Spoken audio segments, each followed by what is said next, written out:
Víctimas de la dictadura de Nicolás Maduro alzaron su voz en el Congreso argentino, relataron torturas, persecución y dolor, historias desgarradoras que exigen justicia y recuerdan al mundo que en Venezuela la libertad sigue secuestrada. Escuchemos.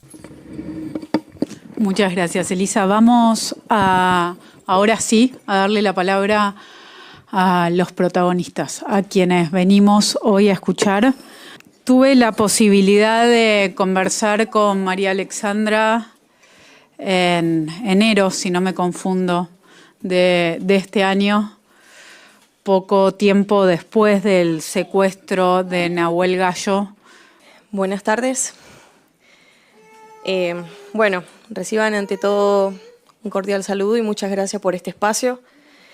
Mi nombre es María Alexandra Gómez, soy una venezolana que en el 2018 emigró a Buenos Aires con la única ilusión de poder tener un mejor futuro del que mi país me podía ofrecer en ese entonces.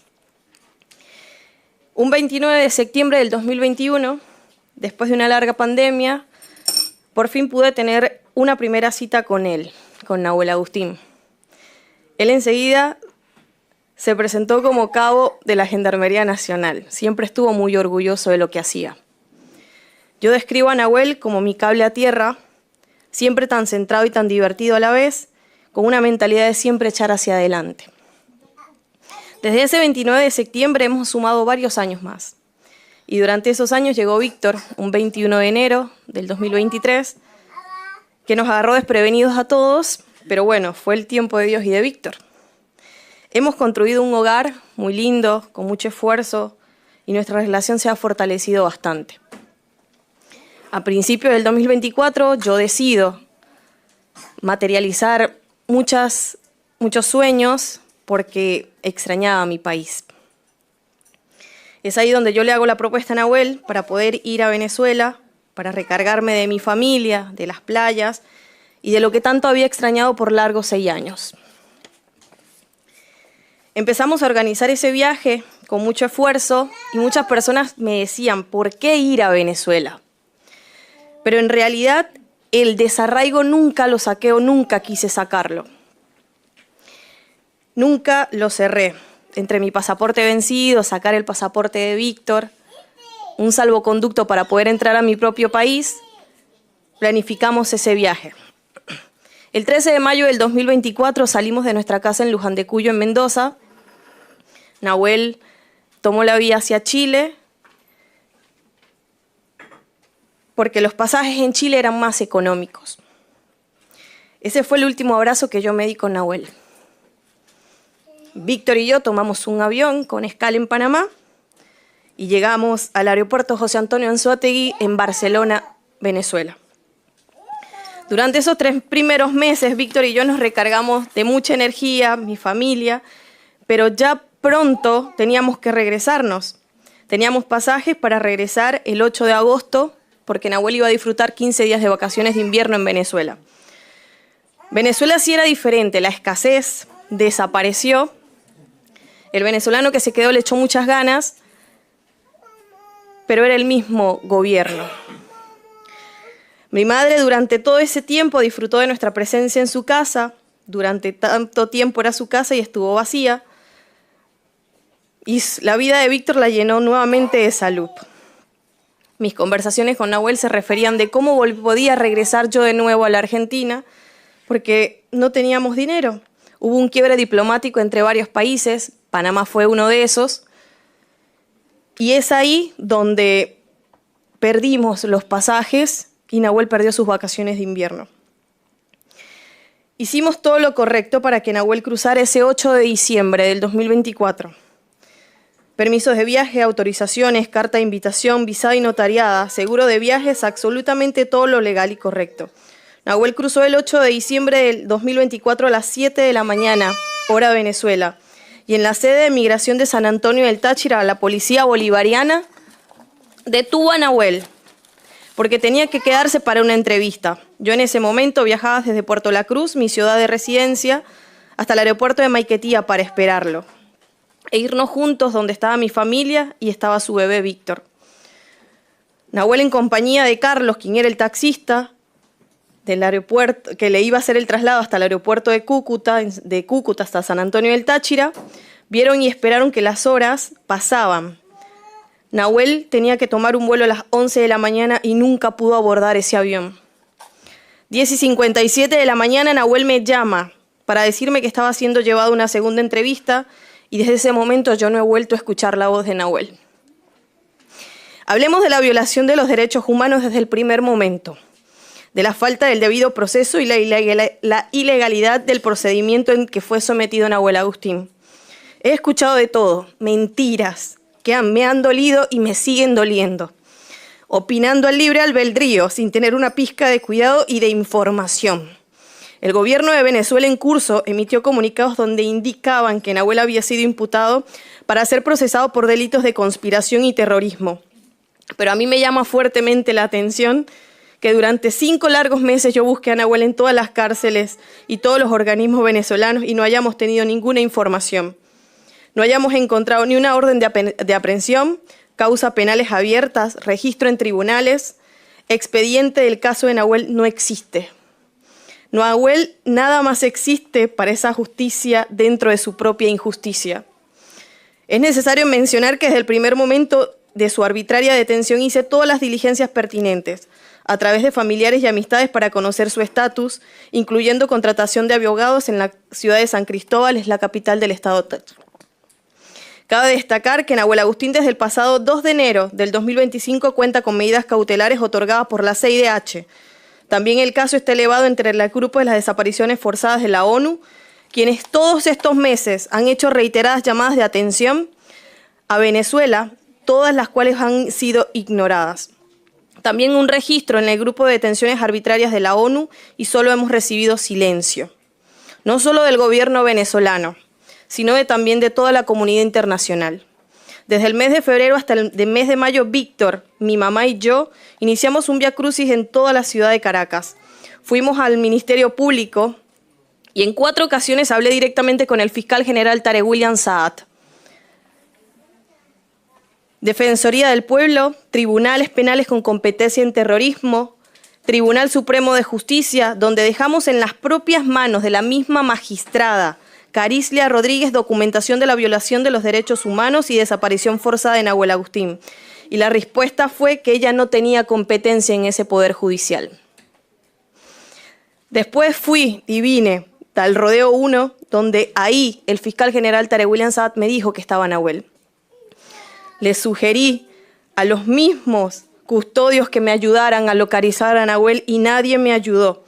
Todas las oportunidades donde busqué a Nahuel siempre era la misma respuesta. No está y no podemos ayudarte. Durante 4 meses, mi madre en calidad de abogada pudo introducir el habeas corpus y nunca tuvimos respuesta. Justicia, ¿sí? Justicia es lo que he estado buscando durante todos estos meses y quise hacer que por lo menos me dijeran en dónde estaba Nahuel, por mi salud mental, porque criar un hijo sola ha sido durísimo, con dificultades económicas, bajo la insensibilidad de mucha gente, y no ha sido nada fácil.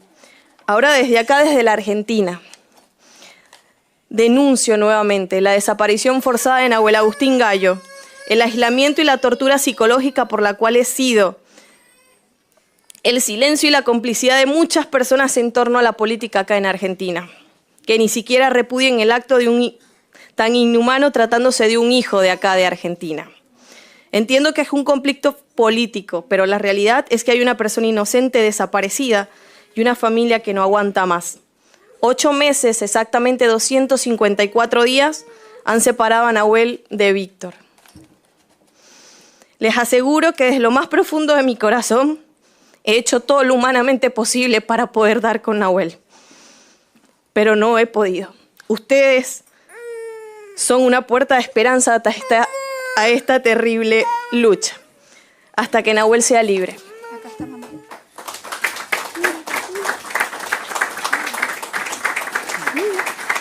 Gracias. Le voy a pedir a Andrés Guanipa Figueredo que se acerque.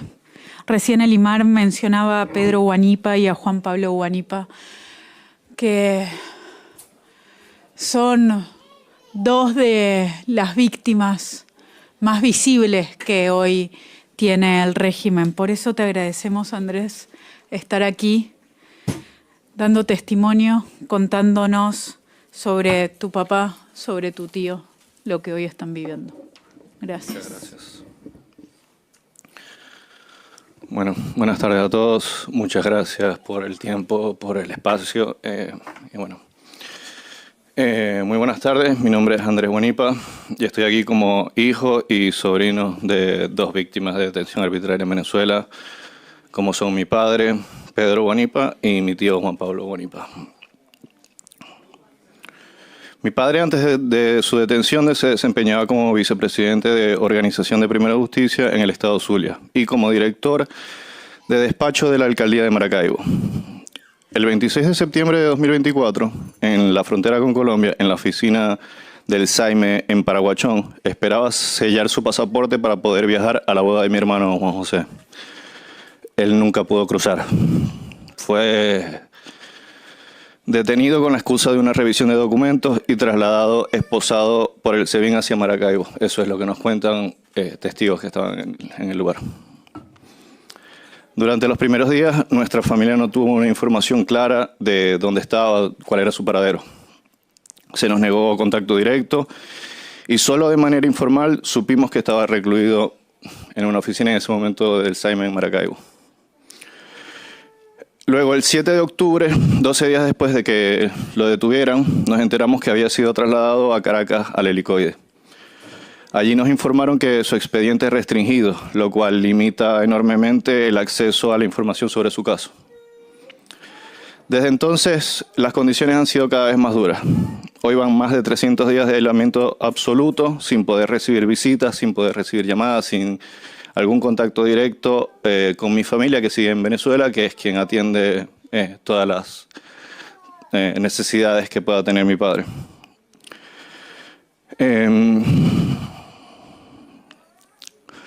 Al inicio podíamos hacerle llegar comida y artículos de higiene personal varias veces por semana. Hoy ese derecho se redujo a una sola vez por semana, como bien mencionaban antes mis compañeros. En algún momento también se le dejaban entregar libros, hoy en día no se dejan entregar libros, ni notas escritas, que en un momento esta era nuestra única forma de mantener un vínculo y de por lo menos saber que él efectivamente era quien estaba escribiendo y que estaba bien. Esto ya hoy en día se cortó, digamos. Lo más doloroso de todo esto es lo humano. Mi padre lleva 327 días sin ver a su familia. No pudo acompañar a mi hermano a su boda, que aún espera poder realizarla. La boda la canceló. Mi hermana Sofía también planeaba casarse este año. También la tuvo que cancelar, esperando que mi padre en algún momento la pueda llevar al altar. Sobre todo, también no ha podido ver crecer a su nieto, a mi hijo, que vive acá con nosotros. Tiene casi 2 años, más o menos la edad de Víctor. Y son momentos que no vuelven, que lamentablemente ya su nieto no lo va a poder ver crecer estos primeros años. También quiero hablar de mi tío Juan Pablo, mencionarlo, quien se encuentra detenido en la sede de la Policía Nacional Bolivariana de Mari Pérez en Caracas. La única información que tenemos sobre su estado de salud es la que nos transmiten los funcionarios de ese centro, quienes aseguran que está bien. Nos permiten entregarle medicinas y artículos de aseo personal, pero nuestra familia entera vive una incertidumbre permanente. Hoy agradezco el espacio y la oportunidad para levantar nuestra voz, no solo por mi padre y mi tío, sino por todas las familias que enfrentan el dolor de la detención arbitraria, el aislamiento y la injusticia. Queremos que se conozcan estos casos, que se denuncien y que se trabaje para que ninguna familia más tenga que vivir lo que estamos viviendo. Pido a esta Comisión de Derechos Humanos que acompañe nuestra exigencia de justicia, de libertad y de respeto a la dignidad humana. Porque detrás de cada caso no hay números, hay padres, hermanos, hijos y nietos que esperan encontrarse. Muchas gracias.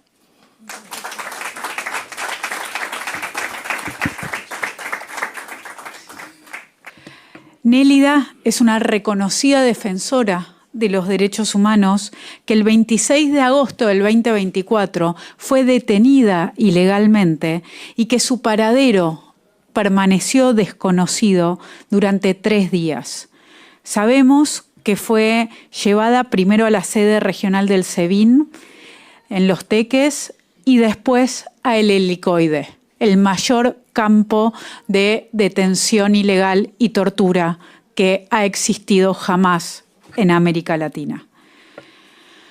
En septiembre del 2024, la CIDH pidió por medidas a favor de Nélida, pero aún hoy en día no ha sido liberada. Por eso te agradecemos un montón que estés aquí para contarnos tu testimonio. Gracias. Buenas tardes, excelentísimos señores y diputados del Congreso Nacional. En primer lugar, quiero agradecer a todos por este derecho de palabra que se dignan a concederme en este Parlamento en representación de todo el pueblo argentino. Yo soy una venezolana más de los 8 millones de migrantes que estamos por el mundo y de los miles de exiliados políticos que estamos pues esparcidos por todo el mundo, víctimas de un gobierno opresor y represor. He llegado a este gran y generoso país en el mes de febrero, pero no sin antes haber pasado por al menos 3 países más en la ruta y en la búsqueda pues, de dónde establecerme, luego de haberme visto obligada a salir de Venezuela. Sin embargo, la realidad que hoy me trae hasta acá, más allá de mi testimonio, es el testimonio de mi madre, quien está presa desde el 26 de agosto del año pasado. Mi mamá es una persona que toda la vida ha trabajado en Venezuela en pro y en defensa de los derechos, específicamente de los derechos electorales y ciudadanos. Mi madre es una persona que trabajó 27 años de servicio, toda su vida adulta desde los 19 años y hasta los 45 años que se jubiló del CNE, formando a las personas en el ejercicio de sus derechos civiles y políticos, en la defensa de sus derechos civiles y políticos, y en la búsqueda y en la defensa del voto como ejercicio de democracia. Y así llegó a ser coordinadora nacional de formación y Contraloría Ciudadana de la ONG Súmate, organización que tiene en Venezuela más de 20 años de trayectoria en defensa de los mismos derechos y promulgando los mismos valores que mi mamá ha promulgado y ha defendido durante toda la vida. En la mañana del 26 de agosto, ya yo estando fuera del país, y en estas llamadas que se vuelven rutinarias entre los exiliados y sus familiares que aún están en Venezuela, nos dimos con la noticia de que mi abuela estaba siendo trasladada en su carro hasta su casa por 2 efectivos del SEBIN femeninas que iban a su casa a buscar el resto de pertenencias y implementos y elementos con los que mi mamá trabajaba en esta ONG. Allí nos supimos que lo peor había pasado y que en efecto mi mamá había sido víctima pues, de la represión del país y del terrorismo de Estado. Mi madre fue detenida utilizando para ello lo que se conoce como un señuelo. El SEBIN primero detuvo a un familiar nuestro, lo obligó a reportarle a mi mamá de que había sufrido un infarto y que estaba siendo atendido en un hospital de la capital del estado Miranda, que es donde nosotros residimos. Y al momento en el que mi mamá se traslada a dicho centro asistencial, en compañía de mi abuela, son detenidas por 2 vehículos sin identificación. Al ser abordadas por estos efectivos, lo que le dicen a mi madre es que ella va a estar siendo detenida, pero que simplemente va a ser trasladada a las oficinas del SEBIN en calidad de entrevistada, sin informarnos por qué motivo, por qué razón, bajo qué sospecha, o en qué causa ibas a prestar testimonio a mi mamá, pues no existía ninguna. En esta situación se mantuvo durante 3 días, desde el 26 de agosto hasta el 28 de agosto, donde en la noche de ese miércoles, como ya había sido costumbre durante los últimos 3 días, mi abuela se traslada al SEBIN de Los Teques a llevarle la comida, la cena. Nos descubrimos que ya mi mamá no estaba allí, que había sido trasladada sin habernos dicho hacia dónde. El día jueves nos trasladamos al Helicoide sospechando que había sido trasladada hasta allá, donde nos negaron que estaba allí. El día viernes nuevamente nos trasladamos hasta el Helicoide. Nos vuelven a negar que está allí, pero ese día pudimos conseguir el número de la defensora pública que estaba llevando el caso de mi mamá. Y así conocimos que mi mamá estaba siendo imputada por 5 delitos, entre ellos terrorismo, traición a la patria, asociación para delinquir y conspiración. Una mujer que toda su vida luchó por una Venezuela libre y democrática. Estaba siendo imputada con esos delitos. Ese mismo viernes logramos hablar con la defensora pública. Cuando digo logramos, me refiero a mi hermana. Yo soy gemela y mi hermana y yo somos las únicas 2 hijas de mi mamá. Ese mismo día mi hermana logró dar con la defensora pública, quien nos informó que en efecto mi mamá había sido presentada a través de una audiencia telemática y que no solo eso, sino que concursaba en la misma causa con el señor Perkins Rocha, quien también formó parte pues, del comando de María Corina Machado, con el señor Ricardo Esteves, quien también trabajó como parte del comando de la señora María Corina Machado en las elecciones del 2024, y a la causa a la cual se le fueron sumando posteriormente Viallo Pilieri, donde también concursa Roland Carreño, y donde ya estaba concursando también otros políticos venezolanos que están todos en lo que es la causa del fraude electoral orquestado el 28 de julio del 2024. Nosotros estuvimos sin ver a mi madre unos 41 días aproximadamente, luego del 28 de agosto, porque los reclusos en el Helicoide pasan por una etapa de ambientación, etapa que después conocimos que puede durar meses en algunos casos de algunos reclusos dentro del Helicoide. Y desde entonces nos hemos conformado con verla una vez por semana durante unas horas y llevarle paquetería 2 veces por semana, que eran 2 veces por semana porque el Helicoide ha cambiado durante el último mes y ahora es una sola vez por semana los días viernes. Mi madre nuevamente acudió a la audiencia preliminar el día 6 de noviembre, donde se le ratificaron los 5 cargos y donde además ella pudo conocer que las únicas pruebas que rezaban en su contra dentro del expediente eran 2 publicaciones de Twitter con fecha posterior a su detención y que no reposan en su historial de tweet, así como un acta de detención policial falsa donde no está su firma y donde además los hechos que narran es que ella fue detenida en mi casa el día 28 de agosto. Son las únicas 2 pruebas en las cuales se basó el juez tercero de control con competencia en terrorismo, Ángel Betancourt, para enviar a mi madre a juicio. Un juicio que hasta la fecha de hoy todavía no tiene fecha, donde la semana pasada nos enteramos que cambiaron a la defensora pública, y donde ya en el mes de agosto nos habíamos enterado que en el mes de febrero nos habíamos enterado que cambiaron el fiscal, ocasionando por supuesto más retrasos al vacío judicial en el que se encuentra mi mamá. Mi madre es una persona con condiciones de salud preexistente que reposan dentro de las medidas cautelares que dictó la Comisión Interamericana de Derechos Humanos el 6 de agosto, y de las que sufre y padece desde hace muchos años, por lo cual ya tenía tratamiento y por los cuales sigue requiriendo tratamiento.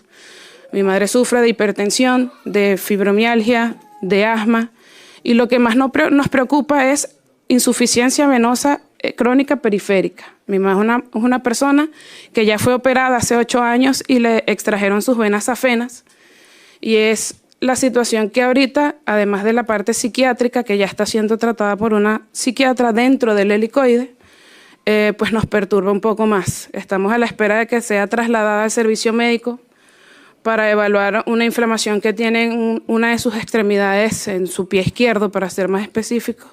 Situación que todavía no se ha dado y que nos mantiene en alerta. Y más allá de eso, mi mamá fue diagnosticada con trastorno de estrés postraumático y con depresión moderada a severa. Ahorita está en tratamiento psiquiátrico y toma pastillas para dormir. Mi madre sufre de terrores nocturnos, situación que amerita que tenga que ser despertada por sus propias compañeras de celda por las noches. Y lo más reciente, en la visita de la semana pasada, es que ella nos expresó su deseo de no querer seguir viviendo en esas condiciones de reclusión. Nuestro pedido es claro. Nosotros hemos llevado más de 5 escritos al Ministerio Público en Venezuela, donde básicamente solicitamos una revisión de su caso por todas las inconsistencias y por las irregularidades e ilegalidades que se cometieron, no solo durante su proceso de detención, sino durante todo su proceso de enjuiciamiento. Es decir, las irregularidades en el caso de los presos políticos de Venezuela existen, son reales. Creo que eso es algo que todos conocemos. Y nuestra única solicitud es que mi madre sea puesta en libertad. Mi madre no debería tener que estar allí. Mi abuela de 78 años no debería tener que estar yendo a ver a su hija en una cárcel. Mi abuelo de 94 años con demencia senil ya no se acuerda de mi mamá. Y mi mamá era la única cuidadora de mi abuelo. Les doy las gracias a todos ustedes por permitirme expresarme aquí y expresar la situación que estamos viviendo como familia. Y espero que en algún momento pueda ver a mi mamá y sepa que llegó hasta esta instancia y que su nombre es conocido en el Parlamento argentino. Lástima que sea como una víctima de un gobierno opresor, pero que es conocido. Muchas gracias a todos y que pasen feliz tarde.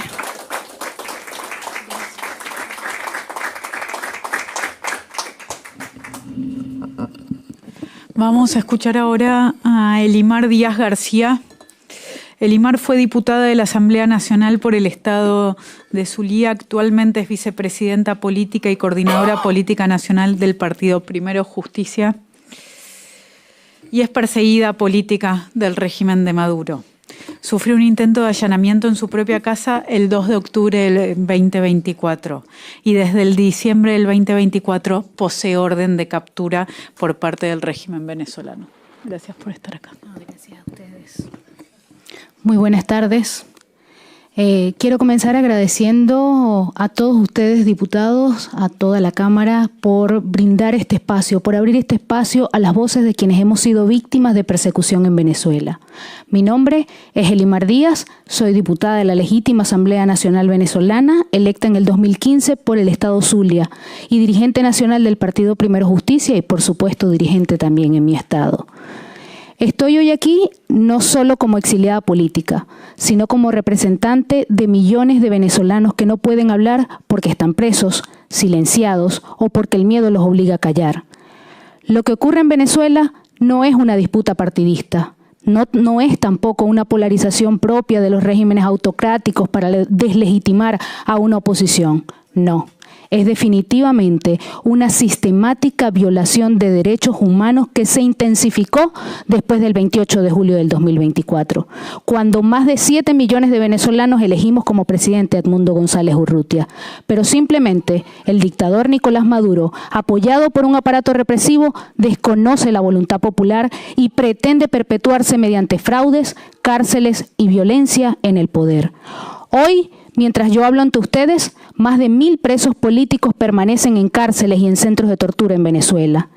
Y ahora bien, en lo que a mi caso se refiere, les cuento que desde que me juré como diputada en el 2016, he vivido bajo amenaza y acecho. Todos los diputados de la Asamblea Nacional vivimos eso. Participé en las protestas del 2017 contra Maduro, recibí un impacto de bomba lacrimógena en la cabeza. Pero lo más doloroso de ese mismo año, fue ver a un joven de 17 años caer justo a mi lado por un disparo en el pecho en una protesta en el 2017. Y así como él, más de cientos de jóvenes cayeron en protestas ese año. Posteriormente, el 5 de julio de ese mismo año, 2017, colectivos armados entraron violentamente al Parlamento en complicidad con la Guardia Nacional, golpearon diputados, destrozaron las instalaciones y nos hicieron escondernos como si fuésemos fugitivos en nuestra propia sede. El 5 de enero del 2019 fui agredida por funcionarios de la Guardia Nacional, donde quedó mi hombro fracturado y tuve que tener rehabilitación. Desde entonces, supe que en Venezuela ejercer la política democrática era una condena. Pero sin embargo, quiero ser muy clara en esto. Después del 28 de julio del 2024, la persecución se recrudeció de una forma brutal. Los cuerpos represivos del régimen vigilaban mi casa y la sede de mi partido. No solamente era ya los diputados de la Asamblea Nacional, no solamente era los políticos, era a cualquier ciudadano, a cualquier activista de derechos humanos, a cualquier periodista y a cualquiera que se atreviera a alzar la voz. A mí me seguían en vehículos sin matrícula cotidianamente, incluso cuando llevaba hasta mi hijo al colegio de apenas 4 años, de apenas 3 años en ese momento. Y el 26 de septiembre, no olvido ese día. Luego de la aprehensión de alguien muy cercano para nosotros, padrino de nuestro hijo, recibimos una llamada diciéndonos: preparen bolsos, resguárdense, que van por ustedes también. Pasamos días escondidos. Me disculpo. Recordar a todos los amigos que hoy están presos y torturados es muy doloroso.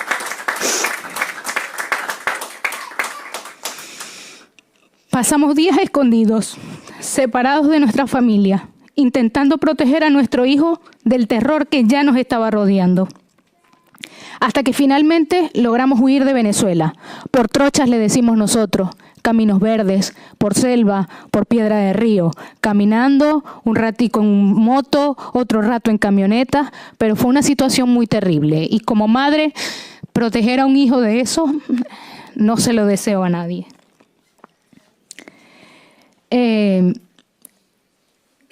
Fue una situación traumática y lamentable, pero hoy, gracias a Dios, estoy a salvo de que me capturen y de que me torturen, como a todos los dirigentes políticos y venezolanos que luchan por el cambio político en nuestro país. La persecución y la amenaza continúan, sin embargo, pues a pesar de que es público y notorio que no estoy en Venezuela desde hace meses, el SEBIN sigue vigilando mi apartamento.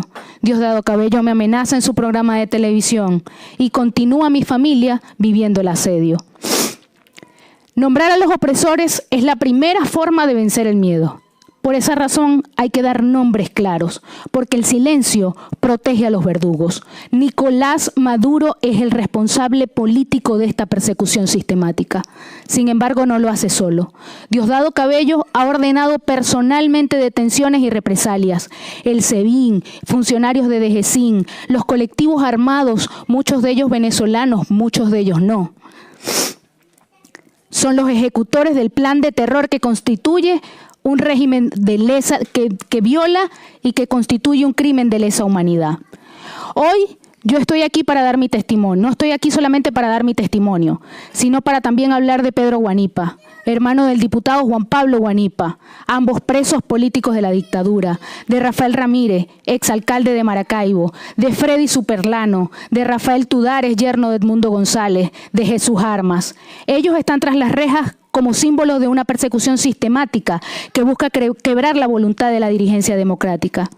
Y señores diputados, yo vengo hoy a pedir que este testimonio y el de todos los que hoy están hablando aquí sea registrado y documentado, pero que también eleven su voz firme y fuerte para condenar la persecución y exigir la liberación de los presos políticos en Venezuela, que sean articuladores dentro de la comunidad internacional para que no se permita que la dictadura venezolana se normalice.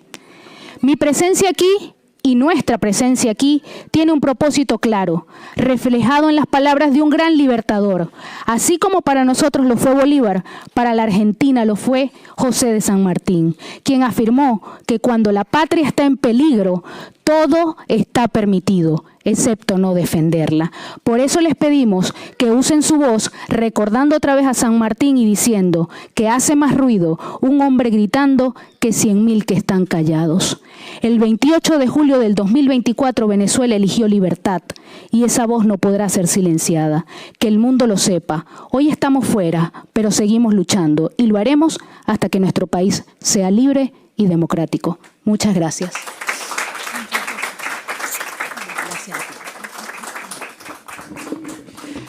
Por último, familiares de presos políticos y víctimas de represión en Venezuela, quienes testificaron recientemente ante la Comisión de Derechos Humanos y Garantías de la Cámara de Diputados del Congreso de Argentina, lo que ocurrió.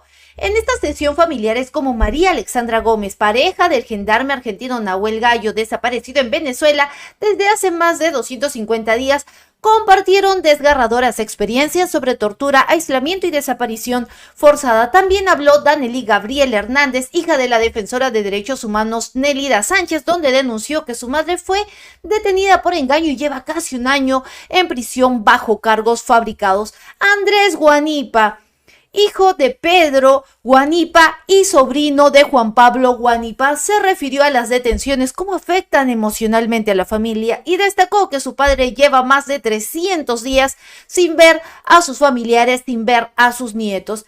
En Venezuela hay más de 800 presos políticos, incluidos mujeres, adolescentes y más de 50 rehenes extranjeros, como es el caso de Nahuel Gallo. Esta sesión hablaron e hicieron un llamado ferviente a la acción internacional. El régimen perverso de terror de Maduro se va a acabar y estaremos siempre dispuestos a visibilizar y dar la voz a quienes no pueden hablar